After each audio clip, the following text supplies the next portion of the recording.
तो चलिए स्टूडेंट, हम लोग क्वेश्चन नंबर 4 को सॉल्व करते हैं। देखिए 4 नंबर में क्या कहा जा रहा है, 636 योग प्राप्त करने के लिए यहाँ पर हमें एपी दिया गया, इसके कितने पद लेने चाहिए।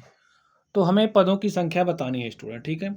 और यहाँ पर हमें योग कितना प्राप्त करना है, ये जो श्रेणी है हमें इसका योग प्राप्त करना है 636। तो यानी कि हमें एस एन दिया गया है, ठीक है। एस एन का मान कितना दिया गया है, 636 दिया गया है। और जब हम इस श्रेणी को देखेंगे तो हम पाएंगे कि जो हमारा प्रथम पद है वो क्या है, 9 है। सर्वांतर की बात करेंगे, देखिए 17 माइनस 9 करिए, हमें सर्वांतर मिल जाएगा। तो 17 में से 9 घटाया, हमारे पास 8 आ गया। ये हमारा सर्वांतर हो गया, ठीक है।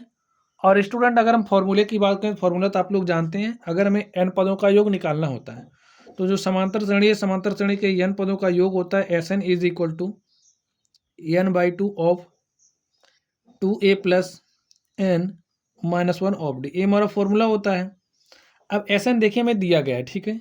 कितना दिया गया है, 636।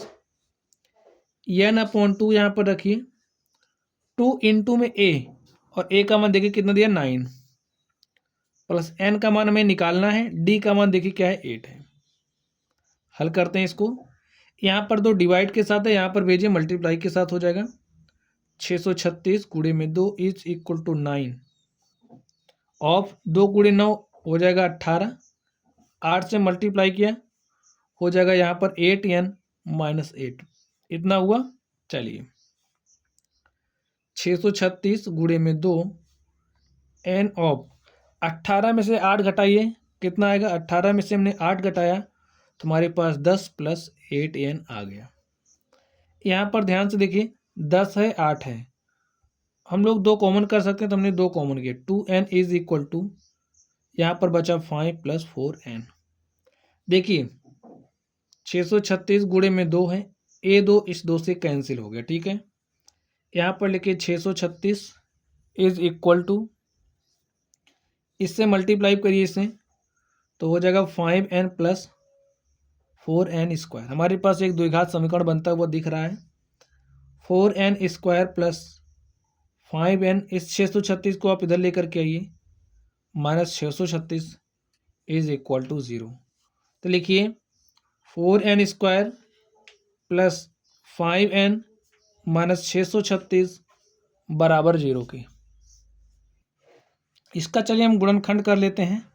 अब देखिए यहाँ पर जो n स्क्वायर का गुणांक है, n स्क्वायर के गुणांक को मल्टीप्लाई करिए माइनस 636 से, ठीक है। तो हमने n स्क्वायर का गुणांक देखिए यहाँ पर 4 है, तो 4 को हम मल्टीप्लाई करेंगे 636 से, और यहाँ पर देखिए माइनस 636 है, ठीक है। लेकिन अभी हम माइनस पर ध्यान नहीं दे रहे हैं, मल्टीप्लाई करिए। 4 छंग 24 के 4 हासिल 2, 4 तियाँ 12 2 14 के 4 हासिल 1, और 4 छंग 24 1 25, हमारे पास क्या आ गया, 2544।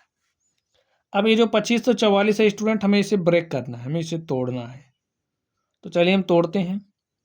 तोड़िए इसको, 2 1 के 2, 2 दूनी 4 1 5, 14 2 सते 14, 2 दूनी 4, 2 से काटा 2 छंग 12, 2 तियाँ 6 1 7, 2 छंग 12, फिर काटिए 2 से, 2 तियाँ 6, 2 1 के 2, 2 8 16, 2 से काटिए, 2 1 के 2, 2 1 के 2, ठीक है, 1 3, ये हो गया 11, 2 पंचे 10, 1 11 हो गया 18, 2 9 18, 3 से काटिए, 3 पचे 15, 3 53। देखिए अब 53 किसी से नहीं कटेगा, 53 स्वयं से कटेगा, 1 आ गया। अब हमें इस 2544 को ऐसे ब्रेक करना कि यहाँ पर हमारे पास 5 आना चाहिए, 5n। तो देखिए हमारे पास है क्या, 4 गुणे माइनस 636 था, इसको हमने हल किया था, हमारे पास माइनस 125 आया।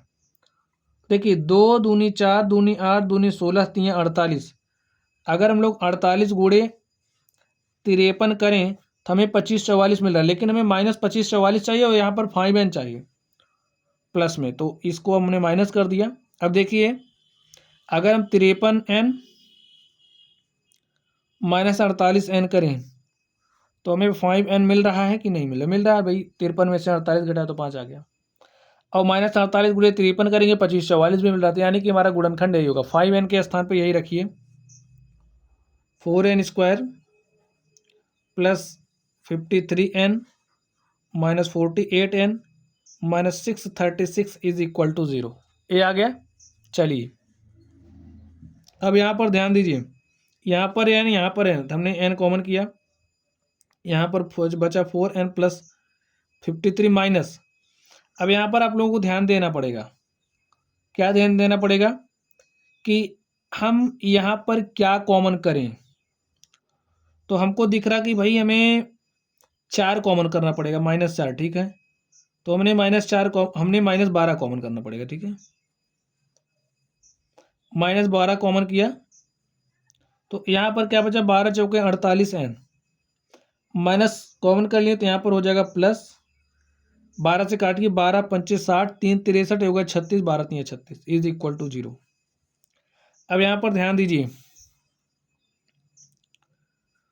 यहाँ पर 4n प्लस 53 है, यहाँ पर भी 4n प्लस 53, तो यहाँ पर लिखिए 4n प्लस 53, बचा क्या, n माइनस 12 बराबर 0। अब देखिए, यदि 4n plus 53 is equal to 0 यानी कि बराबर 0 के, तो n बराबर -53 अपॉन में 4 आएगा, जो कि क्या है, असंभव है। क्योंकि देखिए, अगर कोई भी आपके पास श्रेणी है समांतर श्रेणी, तो उसमें जो पदों की संख्या है वो क्या माइनस में हो सकती है, नहीं हो सकती भाई। जैसे 4 पद, 5 पद, 6 पद होंगे तो ये हमारी पदों की संख्या होती है। श्रेणी में पदों की संख्या निगेटिव नहीं होती, ये बात आपको पता होना चाहिए। चलिए, n-12 अगर हमारा बराबर 0 के, ठीक है, तो यहाँ से n का मान 12 आ गया, तो यही हमारा क्या हो गया, आंसर हो गया। तो यहाँ पर ये जो श्रेणी है इसमें हमें कितने पद लेने चाहिए भाई, योग 636 प्राप्त करना है। योग 636 प्राप्त करने के लिए कितने पद लेने चाहिए, तो आंसर हमारा होगा 12। लिखिए, अतः 636 योग प्राप्त करने के लिए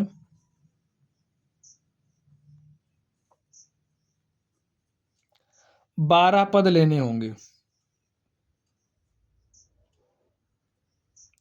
12 पद लेने होंगे, ठीक है। तो स्टूडेंट, इस तरीके से ये जो हमारा क्वेश्चन नंबर 4 था हमने इसको सॉल्व कर लिया है।